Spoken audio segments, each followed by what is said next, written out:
So let's have a look at platform support for N-Audio. N-Audio 1.7 is built against .NET 3.5. So that means if your application is using .NET 3.5 or newer, then you can use N-Audio.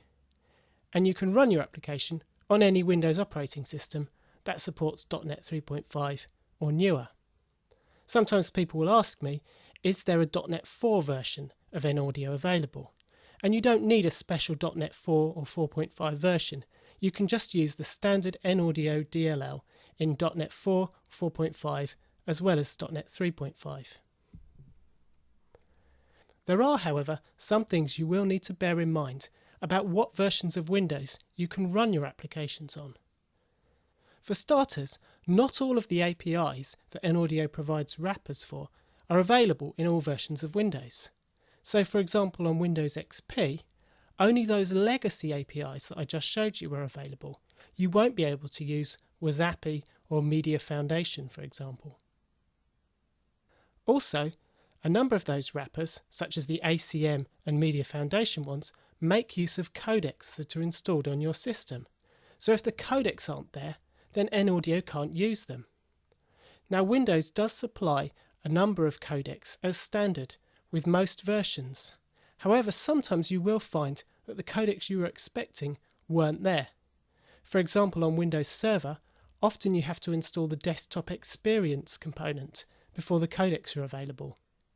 Some people have tried to use N-Audio on Windows Azure and assumed that the ACM MP3 decoder will be there, but currently it doesn't appear that that's included with Windows Azure.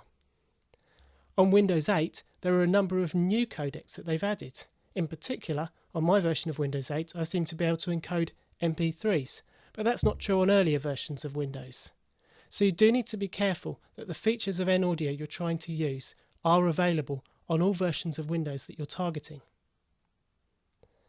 Windows Store applications are limited in the APIs that you're allowed to call.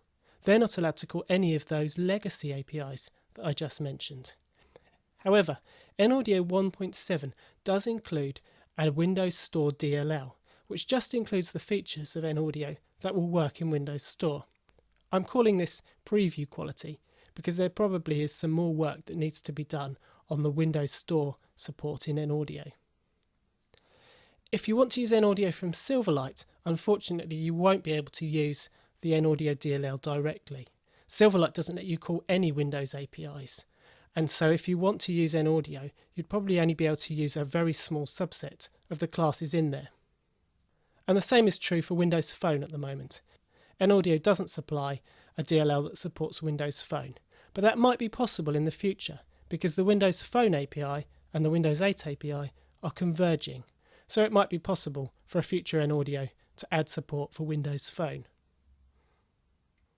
And sometimes people ask me whether they can use N-Audio on Mono. Well, if you wanted to use Mono because you're planning to target the Linux operating system, then you may find large parts of N-Audio won't work because all of the APIs for Windows aren't there to be called, and the codecs that those APIs are expecting also won't be there. So only a very small proportion of N-Audio would actually be usable on Mono. N-Audio is compiled to run against any CPU, so it will run quite happily in a 32-bit or a 64-bit process. And I've made sure that all of the API wrappers work in 32 or 64-bit modes.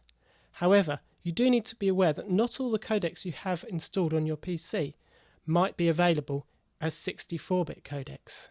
So you might find, even if you're on a 64-bit operating system, that you want to run your application as a 32-bit application in order to have access to the codecs you want.